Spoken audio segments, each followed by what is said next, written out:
এটা ঈশ্বরের প্রতিশ্রুতি যদি আপনি অনুতপ্ত হন।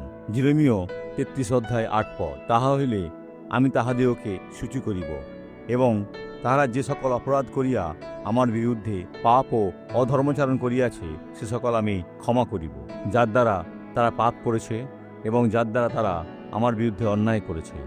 ঈশ্বর আপনার সাথে কথা বলবেন। এখনই এই বাক্যটি ধরে রাখুন। প্রার্থনায় এসে প্রভুকে বলুন, ঈশ্বর, আমি অনুতপ্ত, আমি তোমার কাছে ফিরে আসছি। আর আপনি কেবল সুন্দর জিনিস পাবেন। ঈশ্বর আপনার বন্ধু হবেন, তিনি আপনার রক্ষাকর্তা হবেন, তিনি আপনার প্রদানকারী হবেন এবং তিনি আপনাকে সত্যিকারের আশীর্বাদপ্রাপ্ত ব্যক্তি করে তুলবেন। এখন প্রার্থনা করি। পিতা, আমি এখন এই ব্যক্তিকে আশীর্বাদ করি। আমি তাদের জীবন থেকে সমস্ত মন্দকে তিরস্কার করি এবং তাদের চলে যেতে আদেশ দিই। সুস্থ হও, মুক্ত হও, রক্ষা পাও, যিশুর নামে, আমেন।